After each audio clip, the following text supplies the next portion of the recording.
Avtomobilingizga gaz qo'ygansiz, lekin mashina yaxshi tortmayapti va ko'p rasxod qilib yuboryapti.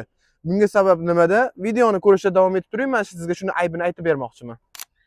Bu gaz muammosi Best yo Euro Matizlarda va Spark birli motorlarda ko'p uchraydi. Bunga sabab gaz qo'yilgandan keyin reduktorni pastga qo'yib qo'yiladi va bachogi ikkitali bo'ladi. Ko'pchiligimiz bilamiz.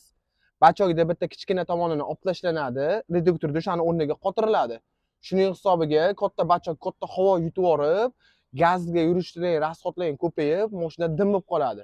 Buni oddiy yo'l bilan to'g'irlashni o'zlaringga o'rgatib qo'yaman. Uy sharoitida o'zlaring to'g'irlab olishlaring mumkin. Oddiygina yarim litrli baklashkani olib, xuddi shunday uchki qismini qirqib tashlanadi va uchki qismini olib, vozdux bachogni mana shu katta bachogni yonbosh teshigiga xuddi men ko'rsatgandek qilib qo'yib olasizlar. Agar sizlarda bachogni ikkinchi qismi ham bo'lsa, bu hech qanday ziyoni yo'q. Yana o'sha xuddi men ko'rsatgandek baklashkani qo'yib, kichkina qolgan bachogini ham ulab yoniga qo'ysalaring, hech qanday muammo bo'lmaydi sizlarda. Nabarot, razgomlaring tezlashib, gaz rasxodlaring joyiga keladi. Mana xuddi shu ko'rinishda xamut bilan qisib qo'yasizlar, baklashgan atrofini qirqib, xuddi shunday birga bir joylashadi.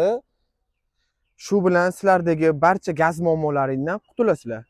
Video manfaatli bo'lgan bo'lsa, profilga obuna bo'lib, bitta like bosishni unutmanglar. Sizlarga bundan ham manfaatli videolar chiqarishda davom etamiz.